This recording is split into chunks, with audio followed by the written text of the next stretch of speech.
High বন্ধুরা, HS live blog থেকে সবাইকে সুপ্রভাত। আশা করি সবাই ভালো আছেন, সুস্থ আছেন। তো সকালবেলা ঘুম থেকে উঠে একটা মেয়ের যে সমস্ত কাজ থাকে সংসারে, বাসি কাজকর্ম, গ্রাম্যবধূর, তো সমস্ত কাজকর্ম আমার সারা হয়ে গেছে।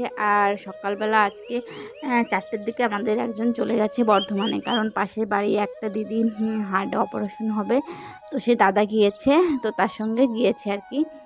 আর আমি সকালবেলা উঠে সমস্ত কিছু করে নিলাম। আর আমি রান্নাবান্না আজকে করব না, কারণ আমাদের এখানে রক্ষাকালী মায়ের পুজো। তো আজকে এমনিতেই আমাদের গ্রামে পুজো, তো তো আগুন জ্বালাতে হয় না, তো সে কারণে আর রাত্রেবেলা যেয়ে আগুন জ্বালাবো। তো ওই জন্য রান্নাবান্না বন্ধ। আর আমি পুজো করতে যাব, তো তার জন্য আমি তো কিছু খাবো না, সে কারণে আর কি রান্নাবান্না নেই। তো সকালবেলা এই যে ঘরটর মুছে আর কি পরিষ্কার করে নিচ্ছি। আর তারপরে স্নান পুজো কমপ্লিট করে যাব হচ্ছে মায়ের পুজো করতে। তো আজকে যেহেতু পুজো, সেহেতু ঘর দুয়ার একটু পরিষ্কার পরিচ্ছন্ন না করলে হয়, তো এই যে আমি ভালো করে ঘরটা মুছে নিচ্ছি। আর বাসির যে সমস্ত কাজ, সমস্ত কাজ তো সারা হয়ে গেছে। আর এই যে দেখুন, আজকে আর কি অনেক ভোরেই উঠেছি, কারণ ও বর্ধমানে গিয়েছে, তো সে কারণে একটু তাড়াহুড়া করেও আমিও একটু তাড়াতাড়ি উঠেছি। তো তাড়াতাড়ি উঠলে পারে না, সংসারের কাজটা একটু তাড়াতাড়ি হয়ে যায় করা আর কি। তো আর আমরা তো প্রত্যেক দিনই আমাদের কমন সকালে রান্না করা লাগে, দুজন মানুষ সকালে রান্না তো করি। আর এদিকে দেখুন, এই যে আমি স্নান করে পুজো দিয়ে কমপ্লিট। আর এদিকে হচ্ছে এই যে আমি আগে প্রসাদ একটা গামলায় নিয়ে নিলাম, তো আর চলে আসছি এই যে মন্দিরে। আর মন্দিরে এসে দেখি অনেক মানুষ চলে আসছে, আর আমাদের এই গ্রামের প্রত্যেকটা বাড়ি থেকে আর কি, ঘর থেকে হ্যাঁ, একজন না একজন পুজো করতে আসবেই। তো এই যে মায়ের পুজো হচ্ছে এদিকে, আর এদিকে হচ্ছে আমরা এই যে বসে আছি সবাই মিলে। আর 4-5 জন পুরোহিত মিলে পুজো করছে। তো এই দেখুন মায়ের মন্দির, আর আমাদের মায়ের মন্দিরে দেখছেন ছাদ নেই, কারণ মায়ের এখানে না আর কি মন্দির করা বারণ, তো মাই বারণ করেছে মন্দির করার জন্য। তো অনেকে ভাববেন কীভাবে বারণ করেছে, তো বারণ করেছে স্বপ্নে কাউকে হয়তো বা দেখা দিয়েছে। তো সেই কারণে দেখুন 4টে পিলার গাড়া শুধু, আর কিছুই করতে পারেনি। আর এদিকে যেমন সবাই মিলে বসেছিলাম, বসে গল্প টল্প করছি আর কি। তো পুজো হতে না অনেকটা দেরি, তো পুজো হতে প্রায় 1টা বেজে যাবে, 1টার বেশি বাজবে। এখানে আবার হচ্ছে পাঠা বলি হয়, অনেক অনেক আর কি নিয়ম আছে। তারপরে আবার সবাই এই যে দণ্ডি কাটে, তো বহুত আর কি নিয়মকানুন পালন করেই এখানে পুজো করা হয়। তো এদিকে হচ্ছে দেখুন সবাই এখান দিয়ে হাঁটাহাঁটি ঘোরাফেরা করছে। আর এদিকে এই যে দেখুন সবাই এখন যাচ্ছে, যারা যারা আর কি দণ্ডি কাটা না কি বলে এটাকে, তো সবাই মিলে এই যে যাচ্ছে সেই পুকুরে স্নান করতে। ওই পুকুর থেকে স্নান করে মায়ের মন্দিরে আর কি যাবে সবাই এখান থেকে আর কি কাটতে কাটতে। তো আমি আর কি যাচ্ছিলাম, কারণ মামি এবছর আর কি কাটবে, তো মামিকে দাগটা আর কি টেনে দেবো আমি, সে কারণে আমিও যাচ্ছি। আর এই সবাই মিলে আমরা মানে খুব পুজোটা না খুব আনন্দ হয়, গ্রামে সবাই মিলে খুব আনন্দ করে, মজা করে। তো বছরে একবারই হয় পুজো, তো সবাই মিলে চেষ্টা করে আর কি, যার যতটুকু সামর্থ্য সবাই সেটুকু দিয়ে চেষ্টা করে মায়ের পুজোটা করার জন্য। আর এখানে অনেক জাগ্রত মা, তো এখানে অনেক মানসিক থাকে আর কি, সবাই মানসিক টানসি দেয়। তো বহুত আর কি নিয়মকানুন আছে।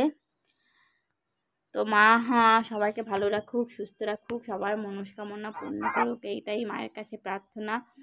আর যে যার আশা নিয়ে এসেছে, তার আশা সমস্ত কিছু যেন পূর্ণ হয়।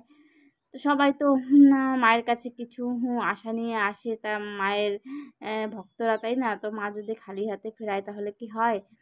তো এই দেখুন কত বড় একটা পুকুর, আর এই যে মামি কাটছিল, আর আমি এই যে দাগ দিয়ে রাখছিলাম আর কি। কারণ এভাবে মানে যতটা পর্যন্ত কাটতে হবে ততটা দাগ দিয়ে আবার সেখান থেকে আবার শুরু করবে আর কি, মানে ওনার সমান সমান। তো এইভাবে আর কি কাটতে কাটতে এই দেখুন মন্দিরের কাছে চলে আসছে, আর মানে লাইন বাই লাইন দাঁড়িয়ে আছে সবাই, এক একজনের পরে এক একজন করে। মন্দিরে তো আর সবাই মিলে একসঙ্গে ঢোকা যাবে না, তো সে কারণে এক একজন করে দিচ্ছিল। আর এই দেখুন পুজো প্রায় মানে সব শেষে হয় পাঠা বলি আর কি, পাঠা বলি এই যে হচ্ছে। তো পাঠা বলির সময় অনেক ভিড় হয়, আমার তো খুব ভয় লাগে, আমি তো যেতেই পারি না। আমি দূর থেকে এই যে মানুষজন একটু ভিডিও করে নিলাম। আর এখানে সবাই আর কি চকলেট, তারপরে বাতাসা ছিটায় আর কি। তো কুড়াচ্ছিলাম, এই যে সবাই কুড়াচ্ছে দেখুন, আমিও কুড়িয়ে নিয়েছি মায়ের প্রসাদ। তো দেখুন এই যে আমার মানে এতটা ভয় লাগে, এখানে অনেকগুলো পাঁঠা পড়েছে এবার, প্রায় 7-8টার বেশি পাঁঠা পড়েছে আর কি। আর দেখুন পুজো করা হয়ে গেছে, আর এই যে বাড়িতে যাচ্ছি, তো বাড়িতে এখন যাব না, এদিকে আবার প্রসাদের ব্যবস্থা করা হয়েছে। তো ভাবছি প্রসাদ নিয়ে আবার কে আসবে রোদ্রের ভিতরে বলুন, তো ভাবছি একবারে প্রসাদটা নিয়ে তারপরে হচ্ছে বাড়িতে যাব। তো রিমঝিমোরা ওদের খাওয়া হয়ে গেছে, তো ওদের বললাম যে তোরা প্রসাদটা নিয়ে বাড়িতে চলে যা, আমি আর মামি খেয়ে আসছি। তো এই দেখুন এখানে এসে দেখি সবাই আর কি খাচ্ছে, আর আমরাও এখন বসবো খেতে। তো আমাদের গ্রামে সবাই তো আসে এখানে খেতে, মানে প্রসাদ আর কি, তো প্রসাদ নিতে আসে।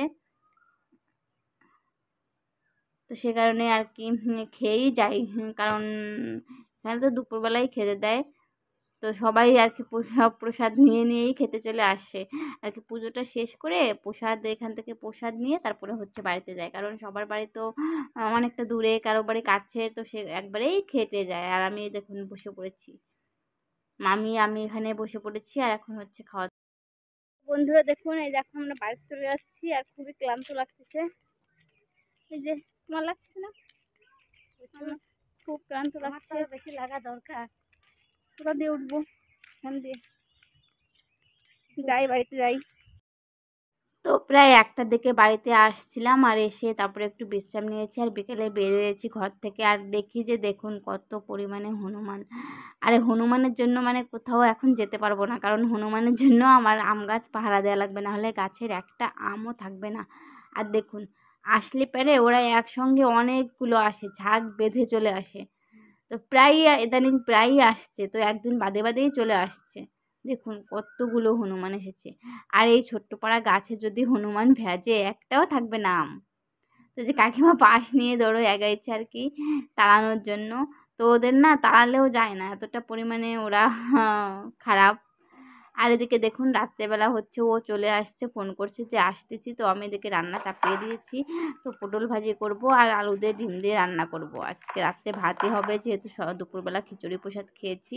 আর এখন এই যে দেখুন ও চলে আসছে, আর ওকে খেতে দিয়ে দিয়েছি এই যে পটল ভাজি আর আলু দিয়ে তরকারি। তো হাই বন্ধুরা, অনেকদিন আপনাদের সামনে একটি গুড নাইট জানাতে আসি না, তো আজকে জানাতে আসছি গুড নাইট। তো আমাদের খাওয়া দাওয়া কমপ্লিট হয়ে গেছে, আর অনেকদিন পরে আজকে রাত্রে গরম ভাত তরকারি রান্না করে খেলাম আর কি। তো সকালে তো পুজো ছিল, পুজোর ওখান থেকে খেয়ে আসছি দুপুরের দিকে, তো এই জন্য আজকে রাত্রে রান্না করা হয়েছে আর কি। তো আজকের ব্লগটি আমি এখানেই শেষ করছি, সবাই ভালো থাকবেন, সুস্থ থাকবেন, সবাইকে গুড নাইট। আর দেখুন ঠোঁটে আবারও সেই মানে এখানে কি যেন হয়েছিল, আবারও জাগ দিয়েছি, তো একটু মলম লাগিয়েছি। তো লিপস্টিক লাগানোর জন্য কিনা জানি না, অনেকদিন লিপস্টিকটা হয়ে গেছে, সেই কারণে মনে হচ্ছে তো লিপস্টিকটা লাগাবো না ভাবছি।